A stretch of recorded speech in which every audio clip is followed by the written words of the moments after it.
Alright, what's up guys? Welcome to a special live episode of Berserk and the Bane of the Hawk. I'm going to get the live stream set up, so just bear with me for just a second.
Okay, we're almost ready. It's raining for some reason, which is really unusual. It hasn't rained like this in a long time. But apparently there was some really bad weather north of here. There was tornadoes, and a friend of mine lives in New York, had a tornado, which was crazy. But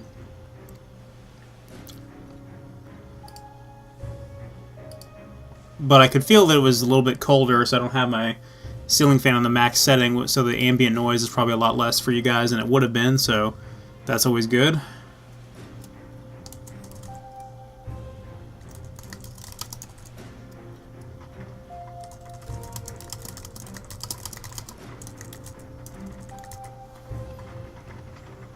Wow, it's really coming down hard now.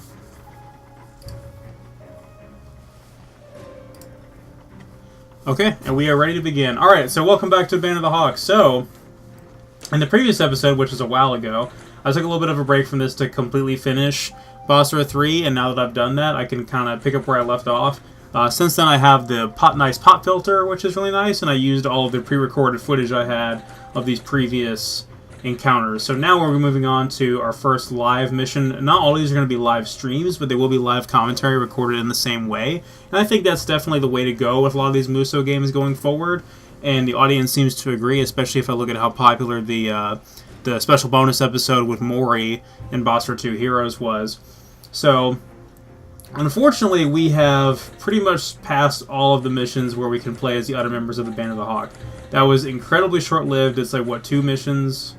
There might be a few more later on, but now all the people we played as in the previous mission are locked in. We will have an opportunity to play as Judo eventually, but we're going back to more of these Guts exclusive missions, which is really annoying. I really don't like that. That's one of my biggest complaints with this game overall, is you have a Berserk Muso game, and you limit probably 85% of the game to just being able to play as Guts, which is kind of unfortunate. So, DJ Anime is joining us. They say hello. I'm going to say hello back. Good to have you on. So, I'm going to be kind of casually skipping through some of the dialogue here. It is nice to be able to see these cutscenes in English because, just for context, I played this on the Japanese Vita version. So, the mission titles and the arc of the story that some of these things take place during, I was not privy to while playing the Japanese version. I sort of only play tested the game in terms of gameplay and strategy for all the different stages in the Japanese version. I really didn't have the opportunity to actually see how the story was being portrayed in the Japanese version. So let's see what we can do. I may want to adjust my setup just a little bit. I really just want to make sure I have a healing item. I do have a 4th slot for something. What can we put? We can do the attack increase. That's fine. We also have a new horse we can equip. So we have the, or I think we unlocked this one before. We have the Band of the Hawk Warhorse, which has a vitality increase. So if we go back to Chestnut, or All Reliable, which has slightly better stats, we lose that vitality up. So I'm going to keep that for now. That's pretty much the variety of the equips that you can have in most Musou games, honestly, is just like negligible stat increases, and it's always a give and take.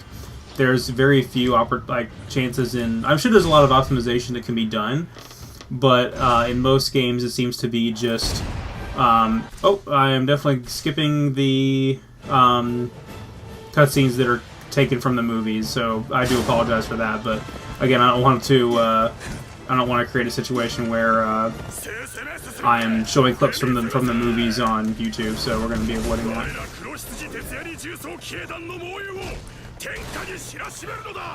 So again, a lot of these times where we're going to be going up against boss type enemies, I'm going to be getting off the horse to fight these officers instead of fighting them on the horse, because I don't think that's desirable, really.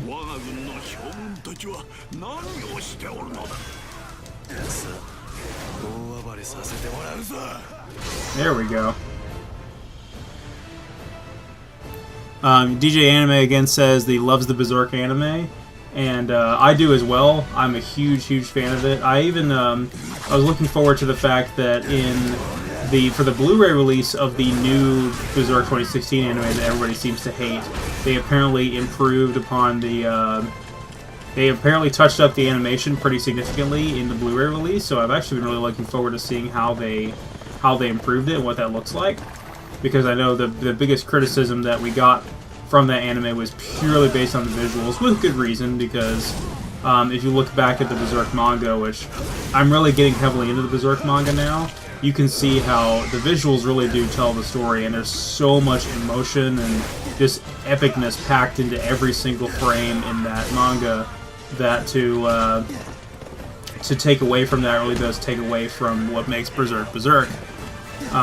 So it really is a shame that they did that. Oh, hey, Liz. Now I know who you are. Thank you again for watching. I really do appreciate it. But yeah, I thought it was unfair that the new Berserk anime got just completely shit on over just the visuals, and people were saying it's terrible and it doesn't deserve anybody's attention, when it is essentially telling the same story that the beloved manga tells. And I think that really raises a good point about adaptations in general, and how people always tell you whenever you watch a new anime, they're always like, oh, read the manga, it's better, read the manga, it's better, read the manga, it's better. And that really, to me, that's an interesting conversation to have, because is it always going to be better in its original form, or is there a way you can interpret a story that's going to make it better based on what you, how you adapted it? So it's hard to say.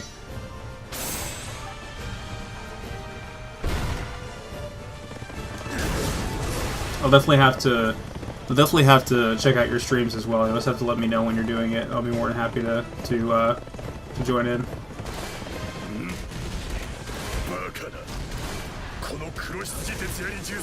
So in terms of story context here, what's happening is this is during I guess you could relate this to a scene in the first movie where the Band of the Hawk is escaping from the I guess it's not Midland's army, it's the army that Midland is fighting against, and they have this really epic heavy unit that they send out, the Black Ram Cavalry, and so there was a big epic fight scene with them in the first movie, and something similar in the second movie with the Battle of Doldry, which I'm really looking forward to later on in the game. Oh, Tudor Army, that's it. I couldn't think of the name of it. Tomorrow night. Okay, awesome. I'll have to stop by and join in. Hopefully, if it's after like 7 o'clock, I should be able to join in. If it's any earlier than that, then I'll probably still be at the gym. But yeah, after 7, I can definitely stop by and watch. So you guys notice the game gives a brief tutorial about sub-weapons.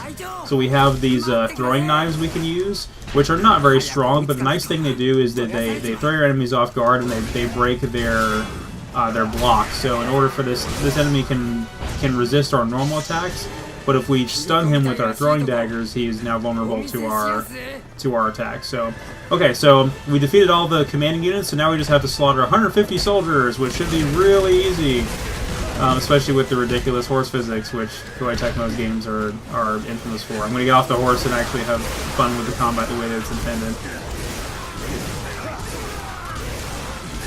Guts' combat sandbox will get better as the game goes on, and the closer and closer we get to the Black Swordsman arc, the better it will get.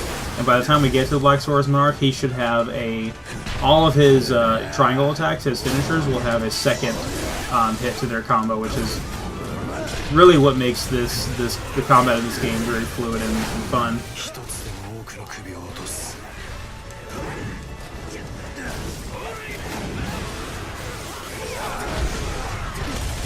Although I do wish there were more opportunities to play as the other members.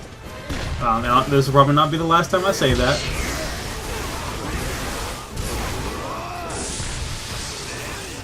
It seems like also once you get your death blow gauge full, that it's pretty difficult for you to lose it.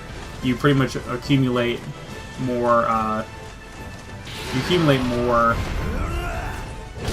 It's hard to think of the word while I'm trying to pay attention to the gameplay, but the gauge fills up faster while you have that number 2 underneath my health bar there. So the gauge is already filled up twice, so the death blow meter itself will fill up a lot more quickly. All right, 8 p.m. tomorrow. I should be able to stop by no problem.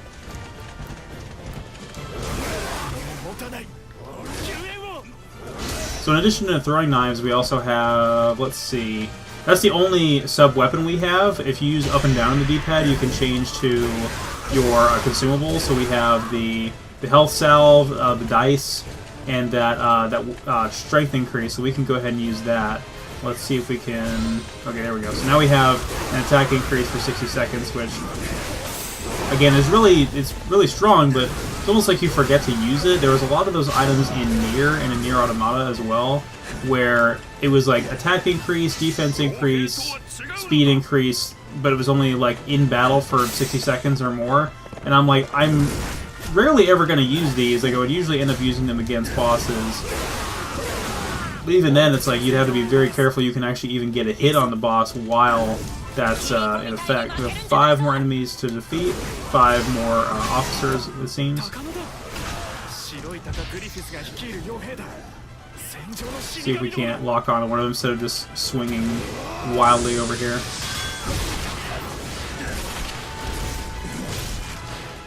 Which is what Guts is good at, as we all know. So another thing you'll notice in the main menu before we actually loaded this level is that another star appeared at the top of the screen, so it basically said that this level is going to be more challenging than the previous one. You can kind of use that to assess how... Oh, we're still not done? Jeez. You can kind of use that gauge to assess how far along we are towards the end of the game, because that bar will be essentially all the way full by the time we reach the end. Alright, so this guy is powered up. You can see the red aura around him. So I'm going to throw the throwing knife to stun in there, and I managed to get a few good hits in on him. That is going to be a battle state that we are too used to in the late game, and it's very difficult to break that. Almost every officer enemy in the late game is going to have that state, and breaking their guard is incredibly difficult. Somebody, I think it was Jim Sterling, who's an avid Muso fan and game critic, was talking about how it doesn't seem right that like regular officer enemies can just kind of hand you your ass in this game, and I'm inclined to agree on the medium or hard difficulty, which we're playing on the medium difficulty just for context, but on easy mode, which I played a little bit of the Vita version on easy mode, it wasn't quite as bad. So again, we're going to skip the anime cutscenes. After we get to the Black Swordsman arc, though, again, this game was being made around the same time, if not before, the 2016 anime. So all of the cutscenes and story elements post Golden Age arc are going to be in cutscenes of this style, which I think is preferable. I'd rather see the game have uniquely animated cutscenes to describe what's happening in the story. The Attack on Titan game actually did a really good job of this. The Attack on Titan game had in-game CGI cutscenes that describe what was going on instead of just taking clips from the anime and shoving it in there, which they could have easily done. So I feel like the Attack on Titan game maybe had a little bit of a better value, or better production quality, I guess you could say. Although neither of which got a English dub. And that's been something that Koei Tecmo has been doing a lot with lately, is just they build their games for their Japanese audiences, and then they throw them out onto the American market without bothering to translate them. But it's for a niche market anyway. Like, we know that there are 4 anime fans that probably enjoy the series in Japanese anyway, so it's not 100% necessary to dub them or anything. As much as I would love to see the English cast for Berserk reprise their roles in this game.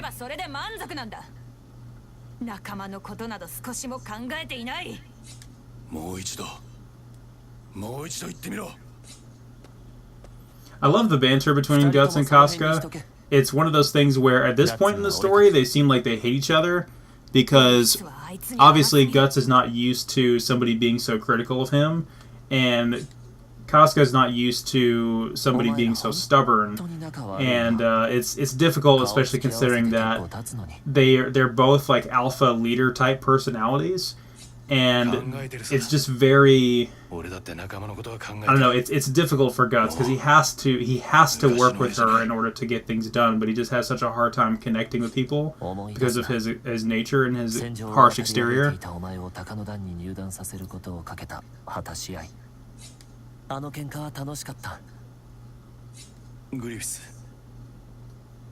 Griffith gets all nostalgic whenever he sees Guts being rattled.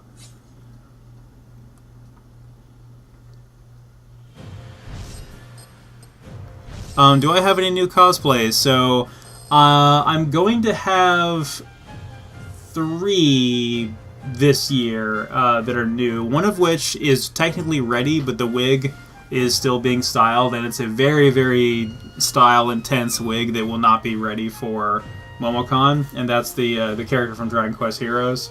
I've shared pictures of it on Facebook before. It's a very spiky wig, similar to your Akira Toriyama Dragon Ball style, and it's being styled right now, but it will not be ready in time for Momocon. So I told them MetroCon, have that be the deadline, and I'm not 100% sure if I'll be going to MetroCon, but I just set that as the deadline just to make sure. The next one I have is Hector from Fire Emblem Blazing Sword, and that one I'm going to start on immediately after Momocon in hopes to have that ready for AWA. And then the third one is a commission that's going to be a secret for now, and we'll see what that is by the time AWA comes around. But yeah, Hector's going to be pretty ambitious. Technically, his armor is less detailed than the Fire Emblem character I already made, but just a little bit of extra pressure to make it more detailed, because there's other Hector cosplayers, there's not other Har cosplayers, so there's no scrutiny for me to mess up with Har, but with Hector, like, I have other people to compare to. As bad as that sounds.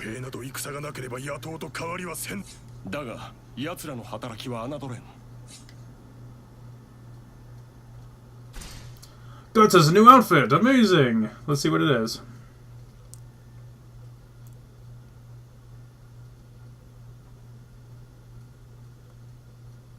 Colossal Con seems like it's coming pretty close.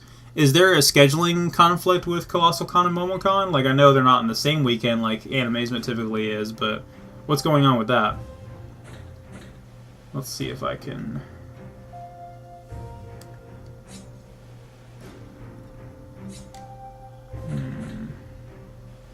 Ooh, I'm really looking forward to this battle.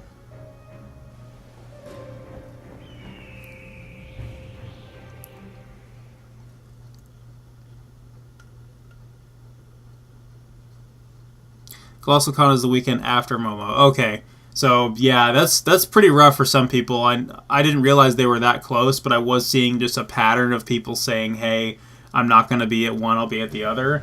And I thought that was odd, but now I completely understand the reason. 今回の戦じゃ妙な噂を。ノスフェラトゥゾット。どれだ？知らないの？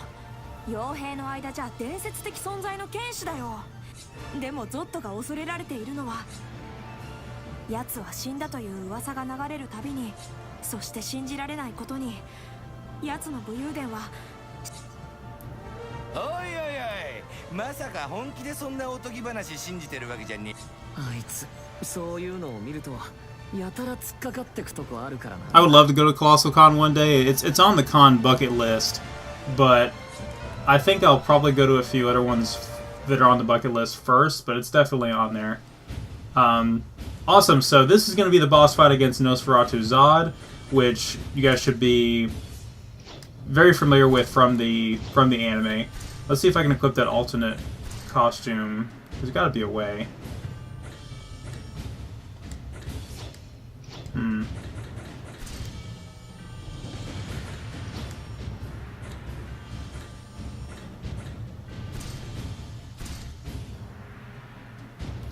That's our combat sandbox right now. We're not quite at level 5 yet. Maybe I'll have to equip it on the main screen, on the main menu. Oh well, that's fine. So the interesting thing about Zod is, again, that conversation really kind of frames it in context, because he's sort of this urban legend, but up until now, in Berserk's story, at least if you watched it in, or if you watched it in chronological order, there wouldn't be any prevalence of anything supernatural happening. Whoops! I've got to be careful with his shout attack there, because he can stun me.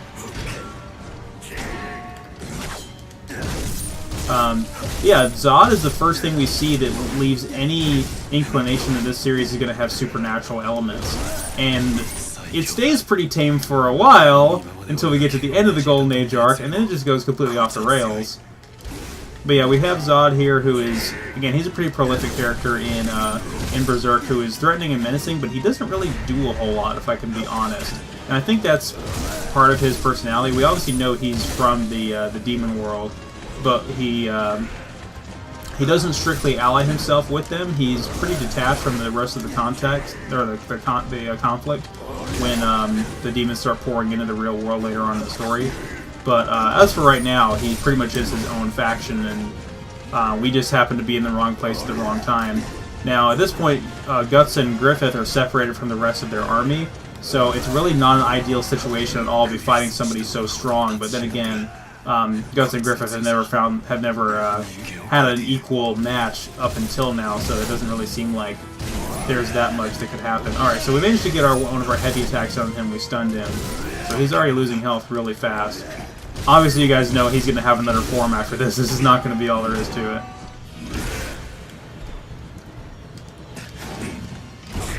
Yeah, we got stunned, which is not good. I think I'm going to save my gauge for when he transforms.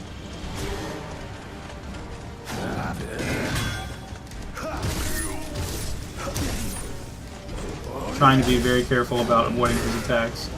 And it was in vain. The hitbox on that swing is pretty ridiculous. And then one of my biggest frustrations with Muso game bosses is shouts like that, where they just hit you if they see you, and there's really nothing you can do to block it. It's not as bad in this game as it is in Dragon Quest Heroes, but in Dragon Quest Heroes we have obviously the those Haxorus and whoa, okay, yeah, I forgot how big he gets. Those Haxorus enemies that just shout and you just get stunned no matter what.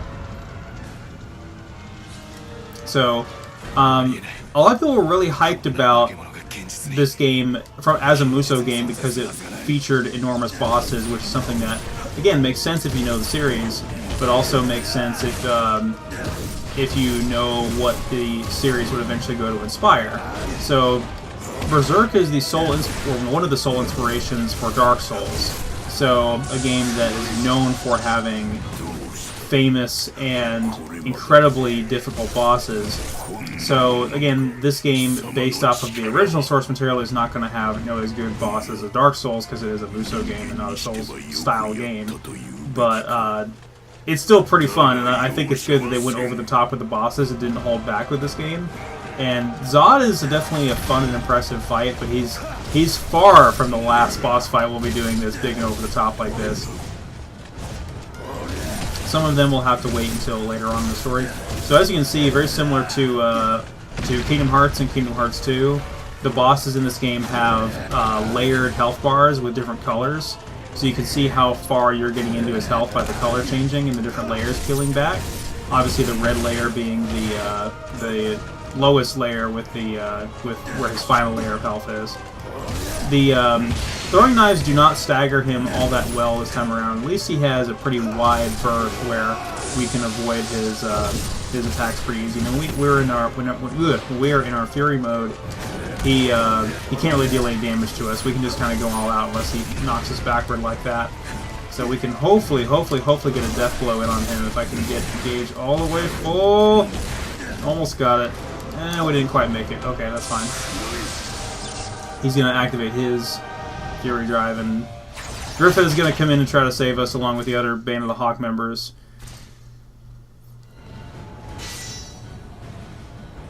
So now Griffith has joined us, who is just going to be an NPC for this, and not really do a whole lot, as NPCs don't tend to do. Of course, he may be able to distract Zod just a little bit. Yeah, Zod is going to be pretty much raging this for the entire rest of the fight, but we should be able to just take cheap shots at him, and if he's focusing on Griffith, obviously we can hit him from behind. Again, his shout is just going to stun us because he feels like it, instead of it actually being fair or blockable.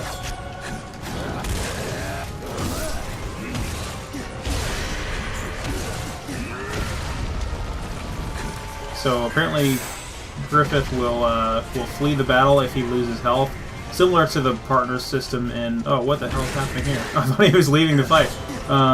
Similar to the buddy system in Berserk 3 and 4, where if your partner loses health, you can go and rescue them. But you can't just stand there over their body and make them come back, and they'll stay there forever until you revive them. It's sort of like, hey, he'll just leave. Alright, we managed to get a death blow in on Zod, which is nice, so that should reduce his health pretty significantly. Nice! That was almost his whole health bar. And he got stunned as a result, so we'll just go ham.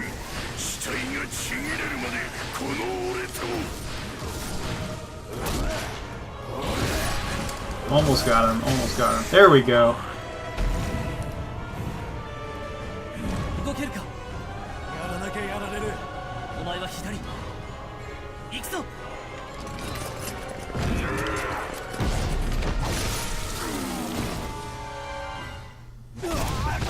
Nice! So we cut off his arm. Now we know it's not going to be permanent. But yeah, Zod escapes into the night as he does. And he gives us some interesting foreshadowing about the future. Zod in that conversation mentioned something about Griffith he mentioned something about Griffith to Guts and says, "This man will be your undoing," which is interesting. So Zod is now playable in Endless Eclipse mode. He's not playable here in the story at all, which is really disappointing.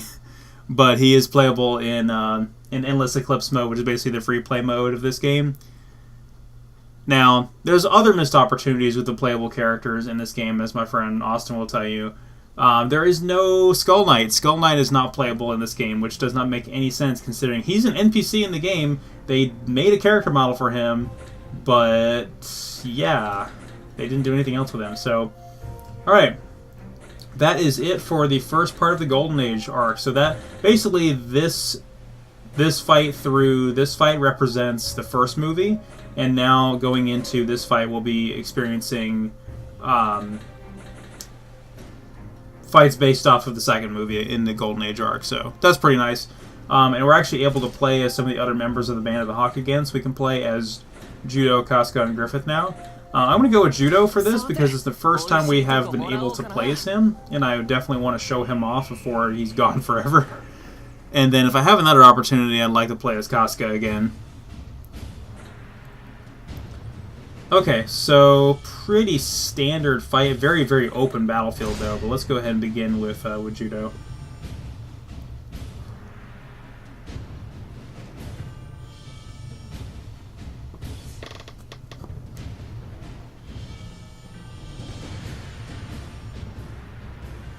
So Griffith participates with Griffith goes on the autumn hunt with the King of Midland, which is where he really gets to meet the princess, whose name escapes me right now for some reason. I can't think of her name. The princess ends up falling in love with him, and there's a shenanigans ensue where there's somebody trying to assassinate the King of Midland, and in doing so, they end up scaring away the horse that the princess is riding, and Griffith has to go chasing after her and saves her in this heroic white knight fashion, which apparently she is just so susceptible to because she's lived a sheltered princess life. Alright, so we're playing as Judo now. So Judo has some other secondary attacks that Guts didn't have access to. For instance, he has a crossbow. Guts will have access to a crossbow later, as you know. But the crossbow has limited ammo. It doesn't have that cooldown, but you can fire all the shots off at once. But it can run out of ammo, so we can stun multiple enemies at once with it, which is pretty good. And then we can just kind of go in for good damage. So Judo is sort of our rogue type character. He's very fast. He's very agile. He uses daggers up close. So he's even faster than Griffith, but again, he doesn't have the reach or the raw strength that Griffith does. Let's go ahead and use his Fury attack here. See if we can get a death blow in on these guys. Should be able to, no problem. Where's my horse?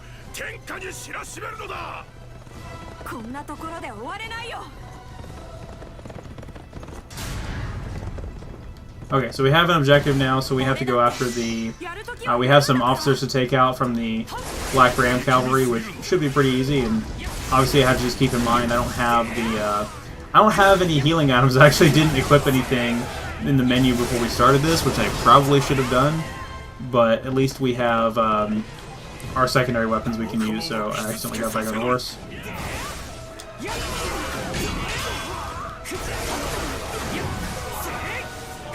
We managed to get all three of these officers all cornered in the same area, which is nice. One of them tried to use his Fury Gauge on us, but we can just stun him with the crossbow, which is nice. We should be able to get a death blow on these guys with all the enemies in the area. Wow, the frame rates are actually holding up pretty well here for all these enemies on screen. This is a crap ton of enemies on screen. Okay, let's use that death blow. Let's see what you got, Judo.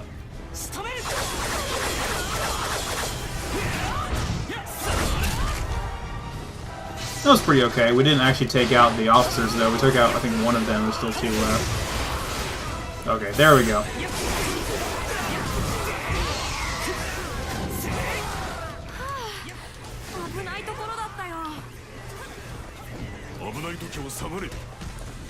There's another one left. Or two left. So Judo is an interesting character, and I wish that he would have gotten a little bit more development, because in the context of Berserk, he has, to me, one of the more tragic and really disappointing backstories when you really break it down. Because we know that he had he was infatuated with Casca, at least, and he had a lot of really great conversations with Guts over the course of the series, but he didn't do a whole lot on the front lines. We didn't see him fight all that much. We knew he definitely had a unique fighting style. I'm going to head over this way to this other objective, because this is now our primary objective.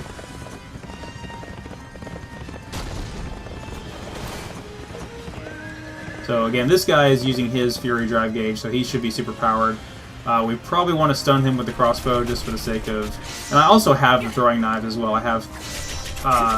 I can actually use it in rapid succession. They don't have the cooldown like the ones that Guts had do.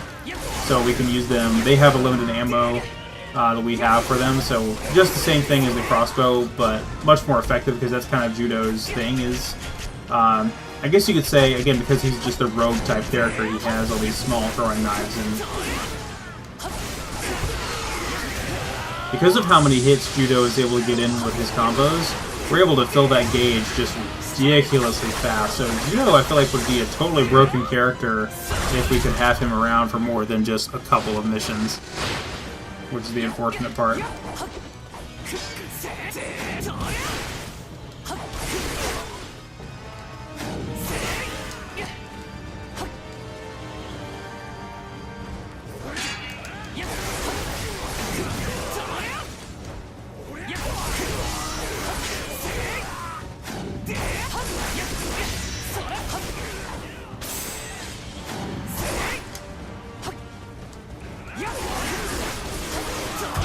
feel like part of it as well is that we're dealing with a smaller character model than Guts.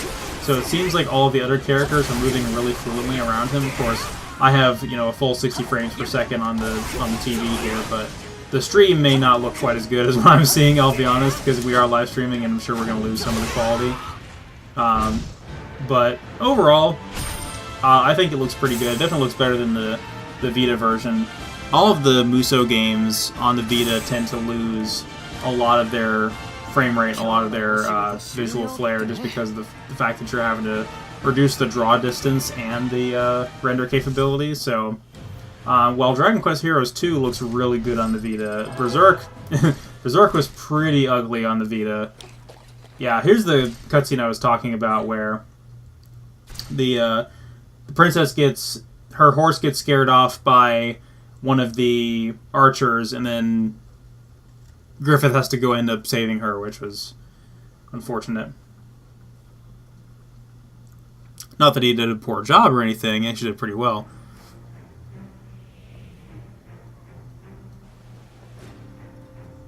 Okay, so we may have time for one more fight before we end tonight's stream. So, Judo is actually at a pretty high level. He's at level 12. Guts is level 13 now. Again, we can't play as Zod. As much as the game wants to taunt us with level 15 Zod, we can't play as him. So let's go ahead and bring Casca back out.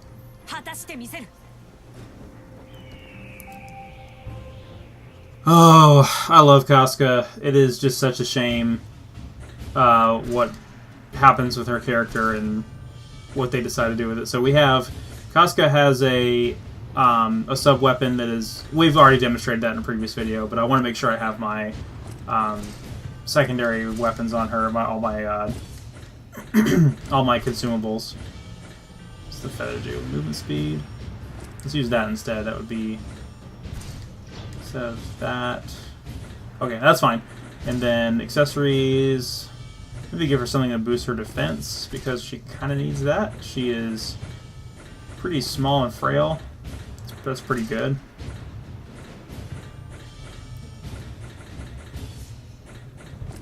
Give her that as well. Okay, overall not bad. Okay, let's go.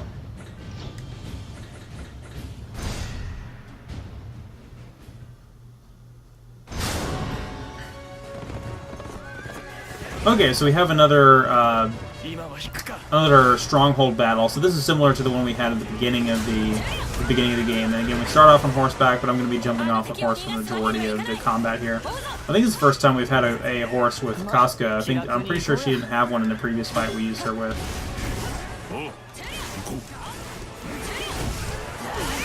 Pretty sure this was a fight we didn't see in the movie, but it is one that obviously does happen.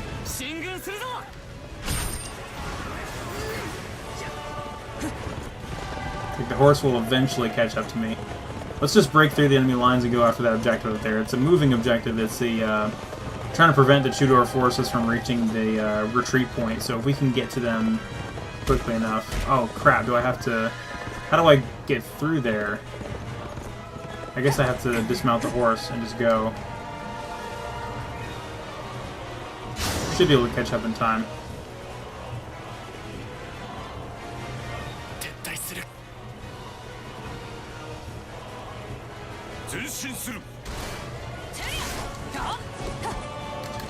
Oh, almost.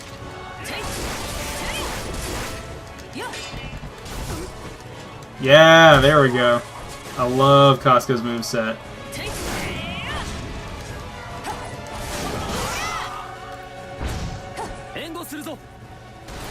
So we managed to intercept the retreating Tudor Army officers and cut them off right at that choke point before they could get to the evacuation route. That's pretty impressive, honestly.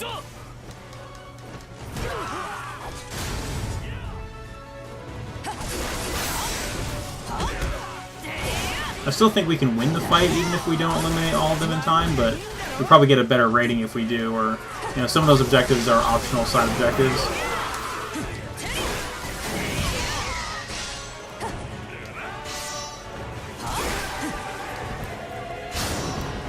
These base lieutenants over here are similar to the those outpost captains in Fire Emblem Warriors, where they're essentially just there to provide a spawn point for enemies throughout the different portions of the map. But they're pretty weak and easy to take out. Obviously, I think the ones in Fire Emblem are a little bit easier than this, but it's fine. Alright, there's another officer on his way out. We should be able to intercept him no problem.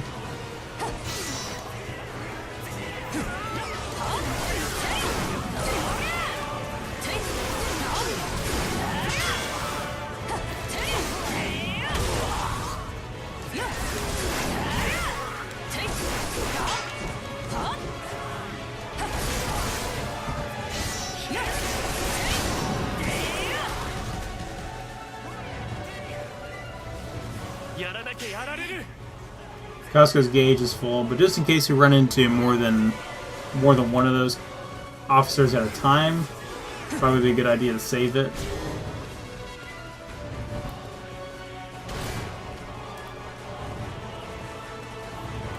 These guys are pretty fierce looking. I really like their black armor, and they all have these halberds for some reason. Berserk has always had this very, very gritty art style that was always very non-anime. Especially if you look at just the original 90s anime, it's very non-anime in a lot of ways. Just the visual look of it and the how everything is thematically very Western.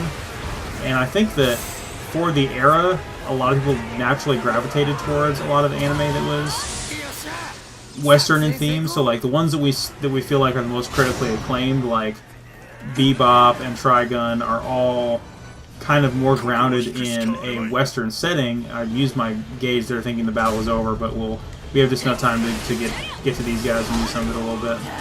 Not enough to get a death blow in there, but it's okay. We'll get another one another time soon.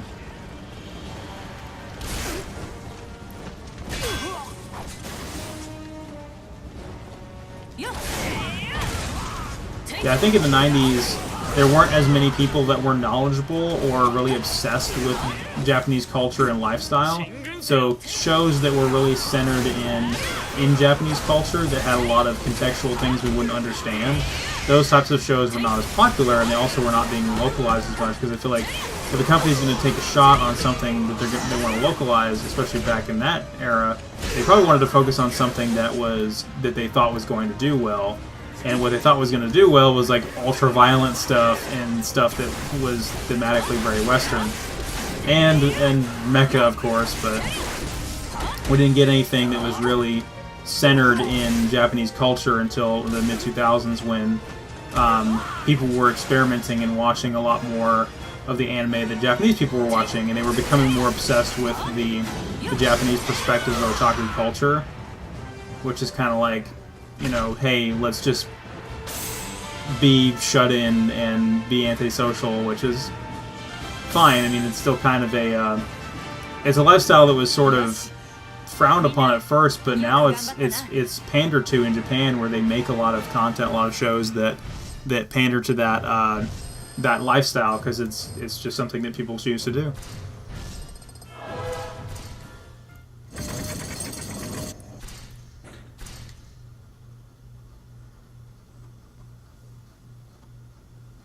So that was pretty quick. That was only like a 5-minute fight. Not too bad.